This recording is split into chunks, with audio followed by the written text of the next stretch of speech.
want to bring on to talk about this and really what may happen in Iran. So, Dan, thank you for joining me, man. Yeah, good morning.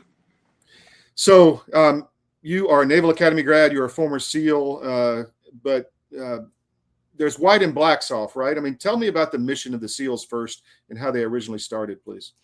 Well, the origins of the SEALs go back to World War II. The clearing of the beaches at Normandy and on D-Day, the Hawaiian, the island campaign in the Pacific. It was the UDT, Underwater Demolition Team, Scouts and Raiders. They cleared the ways for the Marines to do the landings, and they were AKA the Naked Warrior. So they went into battle with a pair of fins, UDT shorts, a knife, a dive slate, and just, and sometimes limpet mines, but not a whole lot else. And that evolved to, in 1961, President Kennedy authorized the commission of not only the U.S. Army Special Forces, but in the same time frame, the Navy SEALs. And so we transitioned from water-only based ops, just going up to the waterline and a little bit over the beach, to going into the hinterland. And today now we can put, Navy SEALs on par with obviously Special Forces, Rangers, recon Marines, and the whole spectrum of SOF, which NSW plays a role in everything. But the water is still our main domain. Underwater, combat swimmer ops are still, even though others training it, the only people that are ever going to get a combat swimmer mission or an amphibious clear the beach op, it would be the SEALs. And we may have that here with, Kharg Island, about 15 miles off the coast of Iran, a very strategic hub of, it's roughly 5 miles. It's roughly 8 miles long, 2.5, 3 miles wide. I mean, it's roughly 8 square miles itself, about a third the size of Manhattan, just for perspective for your audience. And it produces does 90% of the oil manufacturing processing for Iran before it's shipped around the world and sold, so in some cases on the black market. But it is the most strategic 8 square miles probably anywhere in Iran, because if the U.S. was to launch an amphibious invasion of which the SEALs would be a part, followed on by the Marines, it would end the game for Iran, because they virtually would have, I think something like 80% of their GDP is connected to the oil industry, and it would basically shut down what's left of already teetering economy in Iran right now. So the president has a lot of options, right? When you're going to take territory, you got the 82nd Airborne, you can paratroop in, you can, land the Rangers via hull force or fixed wing if the airfields are up and running. You have the SEALs, which can come in, via submarine, via a lot of different ways. Then you have Marines, which typically land on, small landing craft, et cetera. How would you, and I'm not asking you to give away any intelligence, you probably don't have any. I know you're fairly connected to the community, but how do you see this going? I mean, how would it possibly go down? Well, we already did strikes against Kharg Island in the last 48 hours, and we took out, what I understand, some missile storage. We took out drone storage. They did not hit the refineries themselves, but I guarantee any military target, if there were troops already pre-stationed, I'm sure those were targeted. And on top of the fact that we have 31 MU, a Marine Expeditionary Unit, en route, I think it says on USS Tripoli, and accompanying ships. That's 2,500 Marines, another 2,500 sailors, probably in the total amphib force. And you could take Kharg Island with a force of 2,500. And the SEALs would be a precursor. You'd send SEALs in the night before. You make sure the beaches are cleared. If they indeed are going to do an amphibious, World War II style amphib assault, I think that they would make sure they would neutralize any potential troops on Kharg itself, to try and minimize it, because we're trying to minimize our casualties. If anyone can go back to Black Hawk Down, to Band of Brothers, the show on HBO years ago, an amphib assault on what we presume is a pretty heavily guarded island. We're not looking for that. So I think that the mission, we would try and do everything we could to minimize a full-scale amphib assault, but as long as that target could get neutralized, it's not a huge target, but it is pretty substantial, and it would take bodies. And to secure the island, it'd be something out of a World War II operation. I did some landing in the Persian Gulf on some of the LPDs, USS Nashville, et cetera, which were stock full of Marines down below. So I have a little bit of experience with that.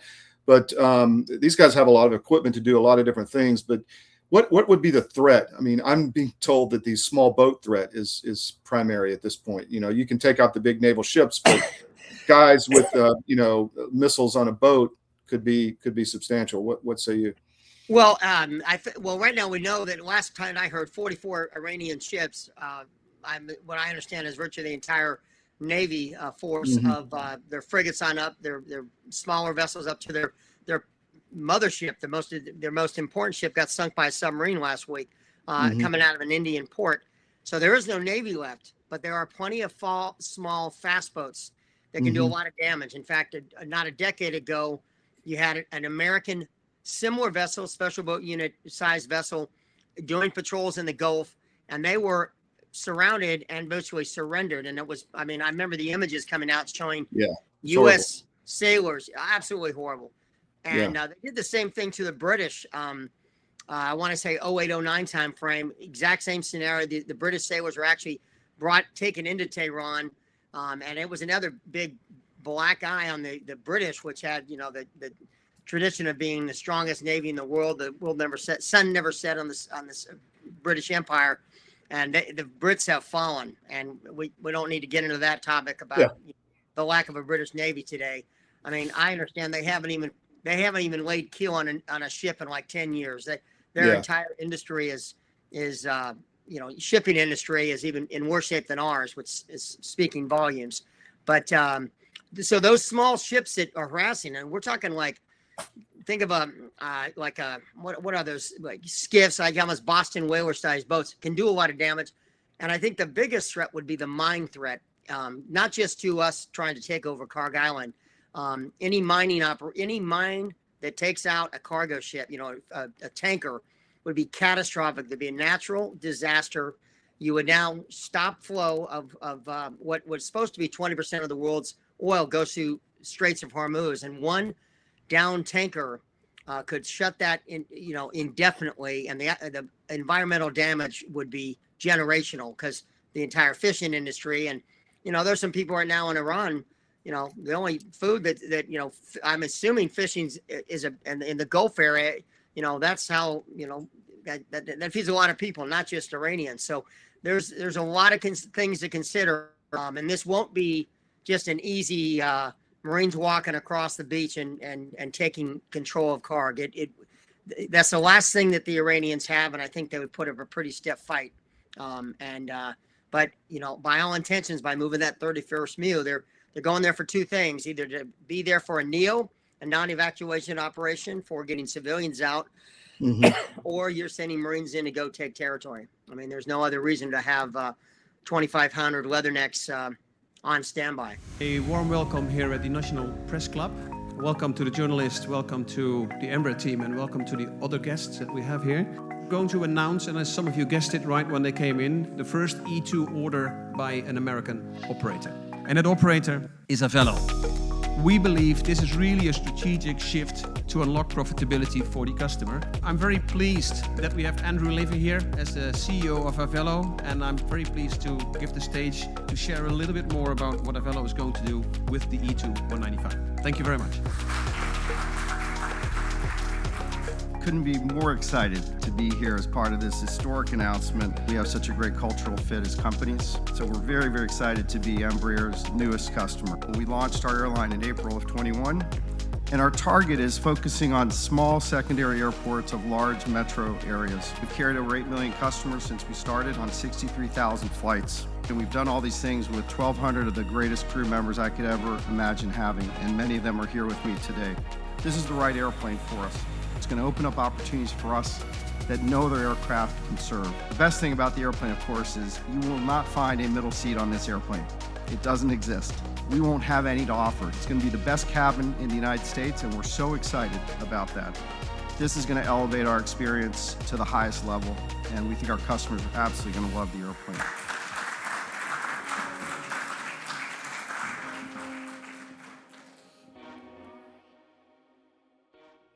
So you're not a surface warfare guy, but you are a Naval Academy grad, and I'm sure you studied a lot of those type of conflicts. How does minesweeping work? I mean, how would you clear the Gulf with minesweepers? I mean, what's the process? Well, yeah, you're talking to a guy that intentionally went SEAL route so I could plant a limpet mine and not have to defuse that damn thing, because that's to me, EOD is, my hat's off to him. That's not a job I would want to do. But I know it's a combination of and I just was reading an article this morning. 4 of our minesweepers were recently decommissioned, are being sent back to be mothballed, and they're passing the mission over to the littoral combatant vessels. Which I, really have no experience on, and they're not suited, but I have friends that were classmates that were EOD officers, and they would command a minesweeper, pretty small vessel, if you will, but they were tailored for one mission only, was to go after the mines. And people don't realize finding mines, it's not only a combination of, having, EOD going down to find them and, separate, what you do is you put charges in the vicinity to sympathetically detonate the mine, but do it when no vessels nearby. But it's very complicated. And now I know we have new technology now with underwater drones. I presume it would be a heavy underwater drone where they would be able to go find the mines, and then let's send a drone down and take it out versus a EOD diver, if you will. But I know that, and I read a study that from 1997 there's been an effort to remove mines, hundreds of thousands of mines left over from World War II in the North Atlantic. They've only, in 20 odd years, more than almost 30 odd years, they've only been able to reduce and find and eliminate 20% of those mines. So It's a much harder job than people realize. I'm no expert in mine warfare, but it's not easy. But let's hope that our underwater drone technology has risen, brought the game up, because doesn't seem like a smart time to get rid of the last remaining, mine countermeasure ships that, as I understand, were recently decommissioned, and they have been on standby virtually in port in the Middle East, since the first Gulf War, from my understanding. Thank you, Dan. Tell us about your new podcast you've got in the works. Well, I'm going to go grab the cover of the book. Give me 30 seconds. I got to grab the. Yeah, man, it's all good. Right. By the way, we had a little bit of audio problem when he came back from the break, but that was just an ad for Avelo Airlines, so you didn't miss anything. Back to you, Dan. Okay. Can you guys see me? Yeah. Okay. So right now I'm reading this amazing book. It's called Betrayal of Command. Assad Khan, who is a Marine officer, infantry officer, who it's fascinating. I'm halfway through the book. I have to finish this because we're gonna do our interview on Friday. He and I, he was a year group wise, I think it was 87 when he came in, and he was at U.S. Central Command working for a lot of the same generals and colonels that I knew, because I was on staff at the time. So I'm really looking forward to having a conversation with him. He has his own podcast, The Sentinel, and he was controversially fired by General McKenzie, who was not the 4-star at the time, and he was fired for being too aggressive, for being basically maybe too much of a Marine, if you will. And Khan was very unique in that he is Pakistani roots. His virtually every male in his family, going back to grandfathers and beyond, had all served, a lot of them in the Pakistani army, but alongside Britain, and it comes from an amazing legacy. And his call sign was Genghis. They called him Genghis Khan, and he lived up to that moniker. And again, I'm only halfway done with the book. I'm going to read more of it this afternoon, but it's been fascinating because, an absolute warrior, and a reminder for, guys like me that serve it. We can't win this fight in the Arab world and the Muslim world without understanding the culture, and no one better than a Muslim who has embraced America, but also very proud of his Muslim roots and his Pakistani roots as well. And that's really what it takes to have that cultural understanding. So really looking forward to dive into Betrayal of Command by Lieutenant Colonel Assad Genghis Khan, United States Marine Corps. And we're going to do this on Friday and get it out to the crowd as soon as possible. All right. So we'll be releasing, you've done several interviews already, right? I just did Roy Hallam's, and I'm going to work on that this afternoon. The first one, again, we're still having that. I can't pull that one. The first one up we did with Wayne Black, but we're still trying to get a couple of those snippets out. But as I get smarter and wiser with technology and on StreamYard, we'll be getting out one, a podcast a week from Into the Lion's Den. All right, so we can talk offline later today about that. Thank you, Dan, very much. Appreciate your insight. Very valuable. Thank you. Take care.